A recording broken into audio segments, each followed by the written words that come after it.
Halo, assalamualaikum warahmatullahi wabarakatuh. Selamat malam ya buat teman-teman semuanya yang sudah hadir di channel Solusi Utang. Bagaimana video yang saya upload tadi siang ya, tentang ya akhirnya Kapolda Metro Jaya pun memburu para debt collector yang sempat viral kemarin, yang membentak dari salah satu aparat kepolisian ya di situ ya. Memang kalau kita tonton secara langsung ya beberapa video yang sudah beredar, itu memang tidak sepantasnya pihak debt collector melakukan hal seperti itu terhadap pihak kepolisian yang berpakaian dinas lengkap. Minimal kita menghargai lah ya, walaupun profesi Anda sebagai seorang penagih utang, tapi jangan pernah berucap kasar kepada aparat negara. Itu nggak bagus, karena mereka itu yang akan melindungi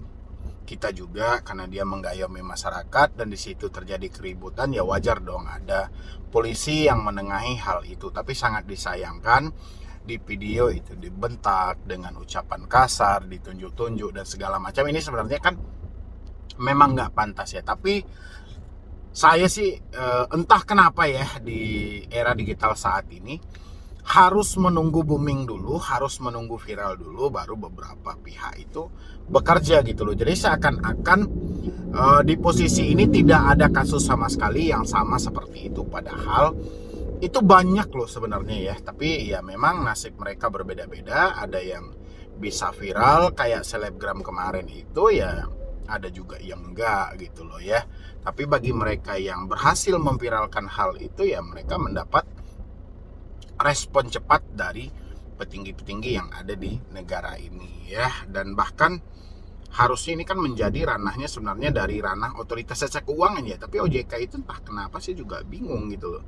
Mereka itu harus nunggu sudah booming pun juga tidak ada kan respon. Dan mudah-mudahan dengan adanya viral saat ini, Bapak Kapolda itu memburu para debt collector ya, yang nakal-nakal ya, yang aksi-aksi preman, leasing, yang masih memakai jasa-jasa preman untuk dalam penagihan. Itu kedepannya mudah-mudahan tidak ada lagi. Tapi kalau Anda berharap kedepannya sudah tidak ada debt collector, ini mustahil banget itu bisa terjadi ya. Kali ini saya mau membahas lagi ini beberapa email yang masuk, yang harusnya kan tadi siang ya, tapi kita lebih mengutamakan dulu ya tentang aksi debt collector, karena permasalahan hari ini adalah debt collector paling banyak ya. Tapi debt collectornya di sini yang booming itu cuma debt collector leasing gitu ya, bukan debt collector pinjol. Padahal debt collector pinjol lebih kejam dari hari kemarin gitu loh ya. Tapi sebelum saya lanjutkan video ini, boleh yang mau bergabung di grup WhatsApp silahkan. Ini di email pun juga bertanya bagaimana cara bergabung. Ini Anda boleh lihat ini, Bang Medi, saya pengen masuk grup WA, syaratnya apa Bang? Saya sudah benar-benar stres, pengen cerita banyak karena galbay pinjol. Saya pengen konsultasi lebih banyak dan berbagi cerita. Oke.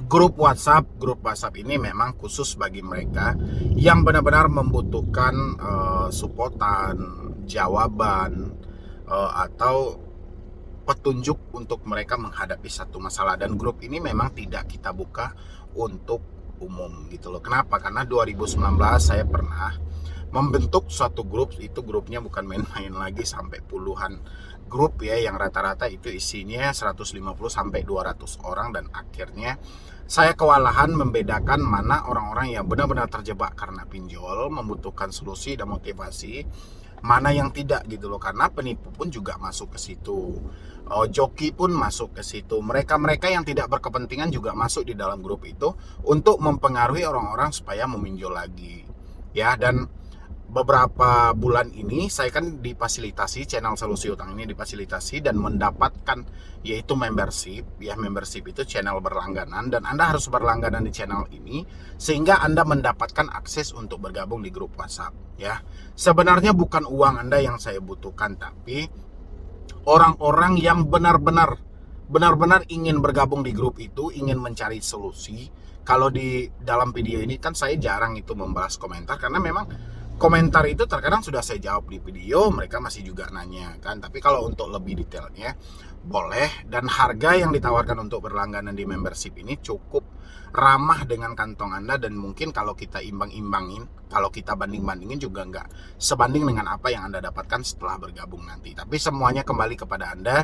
Anda mau bergabung di grup menjadi member di channel ini, atau Anda mau gratisan konsultasi, terserah, semuanya tersedia. Anda boleh juga hubungi nomor yang ada di layar. Anda bisa bergabung secara manual melalui nomor yang ada di layar, atau Anda juga boleh melalui YouTube secara otomatis gitu loh, terserah Anda saja. Ya, tinggal Anda klik tombol gabung yang ada di bawah nama channel, dan ada linknya di bawah deskripsi. Dan yang belum mensupport silahkan. Oke, terima kasih ya buat teman-teman semuanya. Ini ada pertanyaan dari SF ya. Assalamualaikum Bang, sehat selalu. Bang, saya mau bertanya, kan saya punya tagihan di Kredivo 1,5 juta. Di Akulaku 1,3 juta. Di EasyCash 370 dan di Kredit Pintar 700. Saya harus bagaimana ya Bang? Saya takut diancam-ancam terus. Tolong kasih pencerahan dari Abang. Saya harus bagaimana mengatasinya, sedangkan saya di PHK di tempat kerja saya, dan sekarang saya belum ada kerjaan. Segitu aja Bang dari saya, terima kasih banyak. Oke. Pertama, saya cukup perhatiin ya, kenapa Anda itu bisa melakukan peminjaman tanpa ada perhitungan yang panjang. Itu yang paling pertama ya. Tapi segala hal itu sudah terjadi. Yang pertama, mungkin Anda tergiur dengan satu iklan, dan bertepatan saat itu mungkin Anda juga membutuhkan dana mendesak. Tapi sayang banget, kebutuhan dana mendesak Anda tidak Anda seimbangkan dengan besarnya pengeluaran yang harus Anda keluarkan nantinya setelah Anda minjam ya. Dan akhirnya terjadilah kementokan ya, di Kredivo 1,5 juta, di Akulaku 1,3, EasyCash 370 ya, dan Kredit Pintar 700 300 berarti 1.700.000, berarti 2 juta. Ini 1.070.000 tambah 1,3, 2.370.000 tambah 1,5, berarti 3.870.000 ya. Oke. Habis itu Anda bertanya, saya harus bagaimana ya Bang? Saya takut diancam-ancam terus. Oke. Sebenarnya persi ancaman ini teman-teman juga harus bedakan, mana yang mereka benaran melakukan penagihan dan mana yang melakukan pengancaman ya. Kalau mereka hanya melakukan penagihan, contoh, selamat siang ya, sampai detik ini hutang Anda telah mencapai sekian ya, dan dendanya sekian, harap dibayarkan sebelum jam sekian, kalau enggak mungkin denda dan bunganya akan bertambah. Contohnya itu kan penagihan normal, atau konfirmasi tagihan Anda hari ini juga sebelum dendanya terus bertambah ya. Itu penagihan normal. Biasanya dengan kepanikan seseorang, debt collector yang melakukan penagihan dengan pola normal sesuai dengan standar operasional prosedur gitu ya, itu dianggap mengancam juga, karena keinginan mereka adalah ketika mereka telat bayar dan gagal bayar, tidak ada telepon, tidak ada SMS, dan tidak ada apa-apa gitu loh ya. Itu nggak akan mungkin terjadi. Habis itu yang persi mengancam, contohnya kalau Anda tidak melakukan pembayaran sampai jam 1 siang misalnya, kami akan datang ke rumah, kirim tim lapangan dan melakukan validasi data Anda, dan kami akan lanjutkan ke proses ke jalur hukum. Itu boleh disebut dengan pengancaman ya. Kan mereka melakukan pengancaman terhadap diri kita, belum apa-apa juga udah ngomongin hukum, belum apa-apa juga udah ngomongin datang ke rumah, belum apa-apa juga udah bilangin cross check data dan segala macam. Itu adalah pengancaman dan penekanan ya. Jadi teman-teman harus bedakan nih, mana yang penagihan normal dan mana yang pengancaman. Oke. Tolong kasih saya pencerahan Bang, itu sudah saya cerahkan. Saya harus bagaimana untuk mengatasinya, sedangkan saya di PHK di tempat kerja saya. Oke, hari ini Anda di PHK, pokoknya Anda jangan mengatur Tuhan lah soal rezeki, karena rezeki itu tergantung dari Yang Maha Kuasa. Tugas kita sebagai manusia adalah berusaha ya. Yang berusaha saja tidak wajib berhasil, bagaimana Anda hanya menikmati, saya di PHK Bang, saya nggak ada uang. Ya, dari mana Anda mau dapat uang? Tapi tetap berusaha dan bekerja. Hari ini di PHK, ada kok pekerjaan lain yang menanti Anda, cuman berusaha aja dulu ya. Optimis saja dan yakin saja bahwa rezeki itu tahu di mana Anda tidak tahu di mana rezeki. Yang penting hutang Anda sebagai manusia hidup di atas dunia ini adalah berusaha ya. Soal berhasil atau tidak itu urusan Yang Maha Kuasa Ya, jadi jangan Anda membatasi soal rezeki itu dan Anda lebih mengetahui soal rahasia Tuhan, jangan gitu loh. Ya kalau hari ini Anda bilang, wah saya di PHK. Di PHK itu bukan hancur segala-galanya, tidak. Justru karena Anda di PHK membuka harapan baru untuk Anda mendapatkan pekerjaan yang lebih layak, yang lebih pantas dari kantor yang sebelumnya atau pekerjaan yang sebelumnya. Ya, menjadi orang yang optimis, oke? Dan sekarang saya belum ada kerjaan, segitu aja Bang. Oke, silahkan cari pekerjaan dulu. Minimal saat ini Anda bisa memenuhi kebutuhan hidup Anda, dan sisanya nanti kalau keadaan ekonomi Anda sudah normal dan Anda pelan-pelan bisa memikirkan kembali di mana saja hutang Anda yang belum terselesaikan. Yang penting hari ini adalah bertahan hidup aja dulu ya. Kalau Anda sudah berusaha nanti tapi kenyataannya ya Anda juga tidak mampu melakukan pembayaran itu, ya kita apa boleh buat. Risikonya sudah tertulis di dalam POJK yang terbaru. Ya, jadi Anda jangan berpikir yang aneh-aneh. Yang penting hutang Anda sebagai manusia tetap berdoa dan berusaha. Oke, ini ada lagi tapi di sini ditulisin nomor HP. Assalamualaikum Kak, aku mau tanya, seandainya kita punya pinjaman aplikasi online terus nunggak pembayaran di beberapa bulan, lalu ada chat yang bilang akan mendatangi rumah kita, apa benar Kak didatangi? Saya harap Kakak bisa kasih saran, terima kasih. Sebenarnya Anda sedang bermasalah dengan kedatangan DC atau Anda sedang bermasalah dengan tidak mampu bayar hutang gitu. Saya juga terkadang bingung nih harus mengarahkan Anda ke jalur yang mana gitu loh. Setahu saya Anda curhat kepada saya karena Anda tidak mampu bayar, karena uang Anda tidak ada. Tapi entah kenapa yang jadi permasalahan bagi diri Anda soal kedatangan debt collector ke rumah. Ya, debt collector itu dibolehkan saja, mereka mau berkunjung, mau datang, itu telah diatur dalam POJK, dan OJK pun mengizinkan, Bank Indonesia pun juga mengizinkan adanya debt collector, yang penting mengikuti tata cara dan aturan yang berlaku. Ya, tapi entah kenapa para penghutang itu lebih menakuti soal debt collector datang ke rumah daripada soal mereka tidak makan esok pagi. Ya, saya tahu Anda tidak mampu bayar, tidak sanggup bayar, pasti keuangan tidak ada. Ya, atau pemasukan Anda tidak ada, atau Anda di PHK. Ya, atau keadaan usaha Anda yang sedang macet total hari ini gitu. Saya paham. Tapi dengan Anda menakuti diri Anda, ya, seolah-olah Anda beranggapan debt collector yang datang ini adalah orang yang sangat jahat dan paling jahat menurut versi Anda, ya, ini yang saya jadi bingung gitu loh. Atau Anda sedang menutupi satu kemungkinan, atau Anda sedang takut misalnya debt collector datang nanti ketahuan tetangga, habis itu tetangga ngejas Anda, tetangga membuli Anda, menggosipkan Anda bahwa Anda seorang penghutang dan Anda sedang miskin, ya. Atau Anda masih ingin dalam pencitraan ini gitu loh, ya. Jadi jangan seperti itulah buat teman-teman semuanya. Kalau bisa, apa permasalahan kita hari ini? Mungkin kita bermasalah dengan hutang-hutang. Kenapa kita bermasalah dengan hutang-hutang? Mungkin pemasukan, pekerjaan, ya sudah, taklukkan aja di posisi ini. Kayak mana uang yang nggak ada menjadi ada, pekerjaan yang sudah terputus menjadi nyambung lagi, dan ada lagi kegiatan dan pemasukan kita. Soal debt collector datang ke rumah itu bukan urusan kita. Itu urusan mereka dengan aplikasi pinjolnya, atau mereka pinjol yang menyewa jasa mereka gitu loh. Nggak ada hubungannya dengan kita. Selagi mereka datang dengan aturan yang berlaku, mengikuti prosedur yang ada, ya sudah, kita terima aja baik-baik, kita jelaskan aja. Tapi kalau mereka tidak sesuai dengan prosedur, mereka sudah menyalahkan aturan, ya sudah, kita tinggal video aja kan, seperti yang sudah viral juga. Kita harus dokumentasikan ada debt collector yang tidak SOP, ya sudah, kita dokumentasikan gitu loh.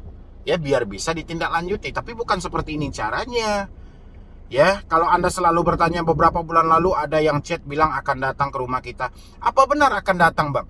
Saya bilang nanti, itu benaran akan datang? Nanti mereka nggak datang. Saya bilang, itu mereka nggak akan datang? Nanti mereka datang. Dan pertanyaan Anda ini sebenarnya pertanyaan jebakan gitu loh. Tidak ada orang yang mampu jawab soal pertanyaan apa benar akan didatangi. Ya siapa yang mampu jawab di posisi ini? Ya, dijawab orang benar salah, dijawab orang nggak benar juga salah nantinya. Ya, yang jelas permasalahan Anda bukan soal menilai datang atau tidak datangnya debt collector. Ya, kayak mana Anda menaklukkan duit yang nggak ada menjadi ada, dan Anda bisa memenuhi kebutuhan hidup Anda, dan pelan-pelan Anda bisa mencicil hutang-hutang Anda dengan cara negosiasi nantinya. Ya, tapi sejauh Anda sudah berusaha dan tidak membuahkan hasil juga, ya sudah. Mungkin rezeki Anda cuma sampai di situ. Ya, jadi nggak perlu memikirkan hal-hal yang aneh-aneh. Oke, ini ada lagi dari HA ya, mohon bantu solusi hutang pinjol. Halo Bang, saya salah satu subscriber YouTube. Saya memiliki masalah dengan pinjol dari tahun lalu. Saya sudah keluar banyak uang untuk membayar bunga-bunga dan perpanjangan di pinjol ilegal. Sampai saya galbay di pinjol ilegal. Untuk pinjol legal seperti Akulaku, Julo, Landbank, Shopee Paylater, S-Pinjam, saya masih berusaha melunasi, tetapi saya sedang kesulitan mendapatkan uang. Menurut Abang saya harus bagaimana? Apakah ada cara menutup itu semuanya? Saya mohon bantuannya. Dari cara Anda saja sudah salah. Anda menggali lubang tutup lubang dengan pinjol ilegal. Anda terus memperpanjang, mencicil yang pada dasarnya pinjol ilegal nggak akan pernah lunas. Dan habis itu Anda bertanya kepada saya, apakah Akulaku, Julo, Landbank, Shopee Paylater, S-Pinjam harus dibayar? Dibayar atau tidaknya hutang piutang itu tergantung dari kemampuan Anda. Kita tidak bisa membatasi, oh ini pinjol ilegal, ini pinjol legal, ini sajalah dibayar, ini nggak usah dibayar, ya. Oke, pinjol ilegal nggak usah Anda bayar lagi, pinjol legal aja lah bayar. Kemampuan Anda cukup atau tidak? Ya. Kalau kemampuan Anda cukup, ya Anda nggak perlu tanya kepada saya, karena yang akan melakukan pembayaran, yang akan berusaha adalah diri Anda. Ya, yang jadi permasalahan adalah dia nggak cukup kemampuannya. Akhirnya apa? Dia memaksakan suatu hal itu, terjadilah gali lubang tutup lubang, atau meminjam lagi di tempat lain, atau menjual aset-aset yang ada. Ini sudah jalur yang salah. Sementara untuk kita penyelesaian hutang-hutang ini adalah dengan diusahakan. Kita berusaha dan bekerja dari hasil pekerjaan kita lah untuk menutupi hutang-hutang ini. Tapi kalau dengan menjual aset, dengan kita menggali lubang tutup lubang, selamanya hutang-hutang tidak akan pernah lunas. Ya, dan habis itu kalau Anda bertanya kesulitan mendapatkan uang, menurut Abang, saya harus bagaimana ya kalau Anda kesulitan mendapatkan uang? Ya Anda tetap aja berusaha dulu, minimal kebutuhan hidup Anda lah paling utama dulu. Ya, nanti kan Anda bisa melihat tuh kalau kebutuhan Anda sudah tertutupi, bisa nggak Anda menyisihkan sedikit rezeki Anda untuk hutang-hutang ini. Nanti kalau sudah terkumpul, Anda kan tinggal negosiasi. Mana yang mau dinegosiasi ya Anda selesaikan. Ya, itu pun kalau uang Anda sudah ada. Ya, habis itu apakah ada cara untuk menutup semua ini? Saya mohon bantuannya Bang. Ya, caranya tetap aja Anda harus bekerja dan berusaha, sisakan sebagian rezeki Anda ya. Makanya harus ada manajemen keuangan yang pas dan yang benar-benar teratur lah untuk Anda memprepare semua ini. Tapi kalau manajemen keuangan Anda hanya bisanya untuk berhutang, tapi Anda bingung banget untuk mengendalikan hutang, ya mau tak mau Anda akan tenggelam dalam hal itu. Makanya ke depannya bikin dana cadangan, totalkan semua dulu pemasukan Anda berapa, nanti Anda bagi. Berapa untuk kebutuhan Anda, ya berapa untuk dana yang tak terduga, dan berapa untuk hutang piutang. Bisa kok. Ya, selagi Anda yakin aja dengan kemampuan Anda. Yang penting, kalau Anda bertanya kepada saya, apakah pinjol ini harus dibayar Bang? Itu semua kembali ke kemampuan Anda. Sejauh Anda mampu, lakukanlah. Kalau tidak mampu, ya sudah. Yang penting, Anda bisa bertahan hidup dulu, memenuhi kebutuhan Anda. Itu yang paling penting. Ya, mungkin dari saya cuma itu aja dulu. Terima kasih banyak buat teman-teman semuanya yang sudah hadir dan sudah bergabung di channel Solusi Hutang. Jadi untuk melanjutkan, misalnya Anda ingin konsultasi yang lebih detail lagi, lebih jelas lagi, boleh bergabung di grup WhatsApp. Itu linknya sudah ada di deskripsi, tinggal diklik aja ya. Atau di bawah nama channel solusihutang.mb itu ada tombol gabung, tulisannya gabung. Anda tinggal klik aja udah. Itu nanti Anda akan ada pilihan grup WhatsApp, nomor handphone saya, nomor handphone rekan saya, semuanya ada di situ. Anda tinggal hubungi dan kita menampung kok curhatan Anda, dan kita akan bantu apa-apa aja yang harus Anda lakukan ketika telat bayar dan gagal bayar di pinjaman online. Jadi sekian dulu dari saya, Medi Bruni. Wassalam.